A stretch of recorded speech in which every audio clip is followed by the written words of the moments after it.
Bon dia a totes i a tots. S'escolta bé? Sí? Bé, benvinguts. Sigueu benvinguts a l'auditori del nostre epicentre. D'altres vegades hi ha molta gent ja coneguda que heu estat aquí. Bé, benvinguts a aquest seminari de turisme i mobilitat sostenible en zones de muntanya, on es presentaran iniciatives, experiències, tant dels Pirineus com d'altres indrets d'Europa, vinculades sobretot al turisme i a la mobilitat sostenible, amb un objectiu molt clar, amb un objectiu bàsic, que serà el d'analitzar oportunitats que té el Pallars Jussà per considerar-se com una destinació especialitzada en turisme sostenible i que utilitza la mobilitat que nosaltres diem suau, la mobilitat a peu, en BTT i al voltant del tren i de l'aigua, que sabeu que és un element de la nostra comarca. L'espai escollit, com us comentava, és aquest auditori, que dona gust de veure'l avui, com està de ple de gent, aquest auditori de l'epicentre, perquè pensem que és el referent turístic, el referent d'informació turística de la nostra comarca, i és l'espai on molt habitualment, molt periòdicament, expliquem els valors que tenim a la nostra comarca, valors de tot tipus, valors patrimonials, valors paisatgístics, valors naturals i fins i tot valors personals, com es mostra a la darrera planta on hi ha aquell vídeo de persones i personatges de la nostra comarca. Comarca la nostra, comarca el Pallars Jussà, amb moltes possibilitats, amb moltes iniciatives per desenvolupar.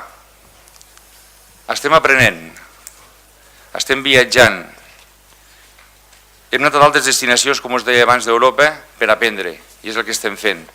No volem que això es quedi en un seminari, el d'avui, multitudinari, repeteixo, no volem que es quedi en un seminari finançat pel Servei d'Ocupació de Catalunya, sinó que després d'aquest seminari hem de continuar buscant accions i projectes que es puguen executar i realitzar a casa nostra.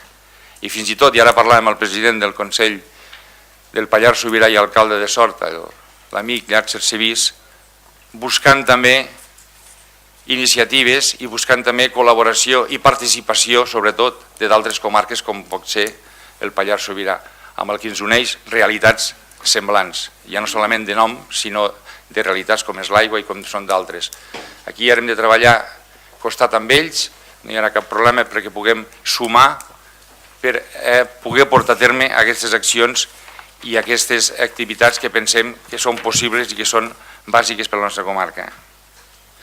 Ja per acabar i passar la paraula als companys de la taula, agrair al Servei d'Ocupació de Catalunya, agrair al SOC, que dins del projecte del treball a les 7 comarques ens financi aquesta acció i pensem també que futures accions basades en aquesta temàtica també seran financiades pel SOC.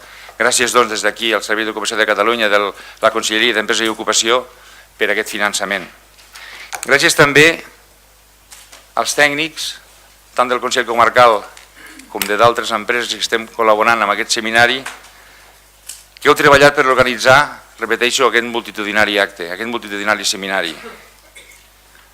A l'Albert i a l'Oriol, que m'acompanyen aquí a la taula, moltes gràcies també, perquè tant com des del govern com des de Ferrocarrils de la Generalitat de Catalunya, gràcies pel vostre suport avui i pel vostre suport d'abans i el que esperem també rebre a futur. Gràcies als dos. I gràcies també a tots els ponents, a tots els que avui desenvolupareu aquest seminari.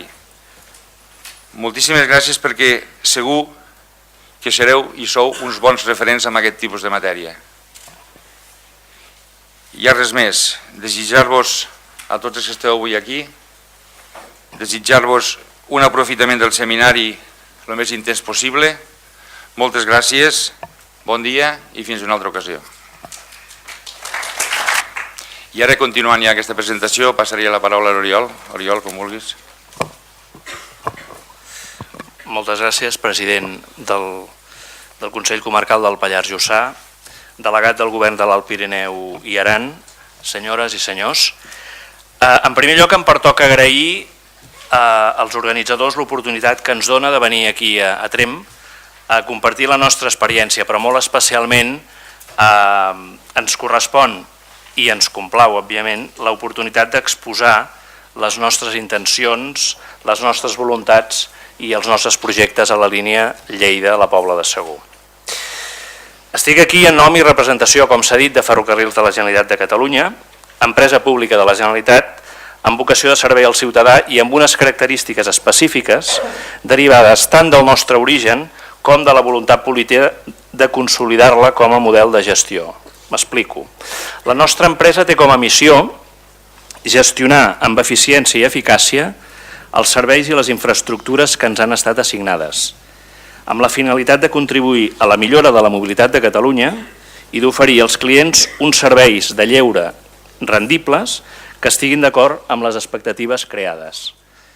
Tot això ho hem de fer creant les màximes externalitats positives i col·laborant en l'equilibri territorial. Em sembla que no ens hem deixat res, és una missió de les més ambicioses que un pugui haver llegit i preparat segurament. En tot cas, la nostra activitat, en tots els àmbits, segueix de manera equilibrada, com no pot ser d'una altra manera, 3 directrius fonamentals o 3 línies estratègiques. La primera és la millora en la percepció per part dels clients respecte de la qualitat del servei que oferim. Hem de buscar l'excel·lència. La segona és l'optimització, com no pot ser d'una altra manera, de la rendibilitat econòmica, perquè els recursos, òbviament, són escassos, i més els públics. I la tercera, com no pot ser tampoc d'una altra manera, tot això ho hem de fer amb la participació i el compromís de les persones que integren l'organització. Les 3 línies estratègiques s'han de gestionar de manera equilibrada, totes 3 a la vegada.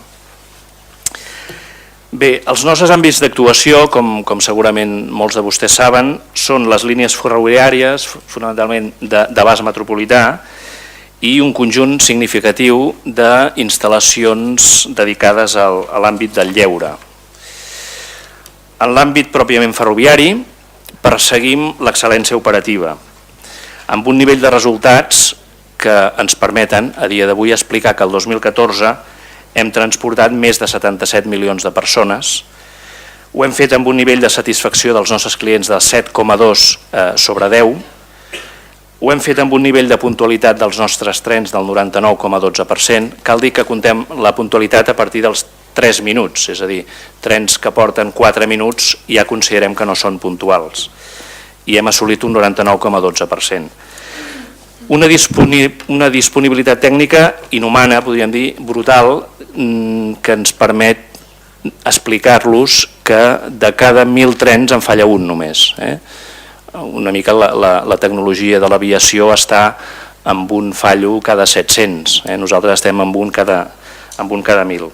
I un nivell de cobertura, que això també és un ràtio fonamental, d'ingressos sobre despeses operatives del 93%. Hem de dir que l'estàndard del sector és el 50%, per tant, tenim un nivell d'eficiència molt elevat.